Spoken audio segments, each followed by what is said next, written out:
America যে খারাপ ঘটনা ভেনেজুয়েলায় ঘটালো তার উদাহরণ বিশ্বে বোধহয় আর একটিও নেই। স্ত্রীসহ কোনো একটি দেশের প্রেসিডেন্টকে অপহরণের সাক্ষী হয়ে রইল বিশ্ব। মার্কিন প্রেসিডেন্ট নিজেই চাঞ্চল্যকর তথ্য দিয়েছেন ট্রুথ সোশ্যালে। মাদুরো অবশ্য জরুরি অবস্থা ঘোষণা পর্যন্তই সময় পেয়েছিলেন এবং তিনি বলে গিয়েছেন তার দেশের তেল সম্পদ কবজায় নিতেই এমন ঘটনা ঘটিয়েছেন ডোনাল্ড ট্রাম্প। তার এই কথার সাথে একমত বহু সমালোচক থেকে শুরু করে আন্তর্জাতিক বিশেষজ্ঞরা।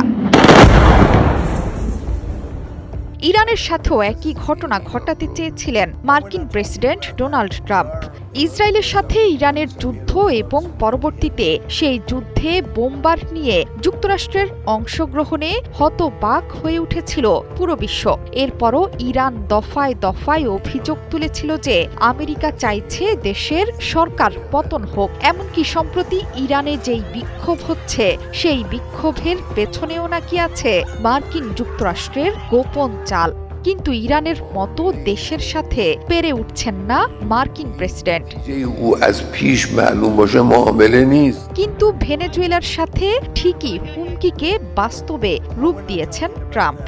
এর আগে মার্কিন কর্মকর্তার বরাতে সিবিএস নিউজ জানিয়েছে ভেনেজুয়েলায় হামলার নির্দেশ দিয়েছেন মার্কিন প্রেসিডেন্ট ডোনাল্ড ট্রাম্প। ভেনেজুয়েলায় হামলা এবং নিকোলাস মাদুরোকে আটকের নেপথ্যে মার্কিন দুরভিসন্ধির আঁচ পাচ্ছেন বিশেষজ্ঞরা। সবার একটাই কথা, ট্রাম্পের নজর মাদুরোর বিপুল জ্বালানি তেলের ভাণ্ডারের দিকে।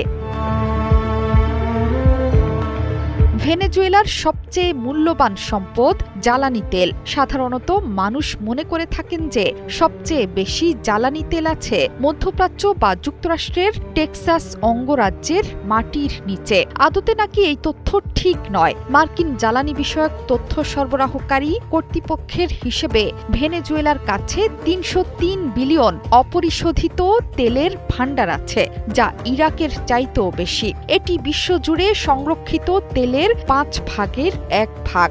যদিও ভেনেজুয়েলা খুব কম পরিমাণে তেল উত্তোলন করে, প্রতিদিন ১০ লাখ ব্যারেল তেল উৎপাদন করে কারাকাস। এর পেছনেও আছে স্পষ্ট কারণ, সেটি হচ্ছে সরকারের ওপর আন্তর্জাতিক নানা নিষেধাজ্ঞা। অর্থনৈতিক সংকটের কারণে কমেছে তেল উত্তোলন।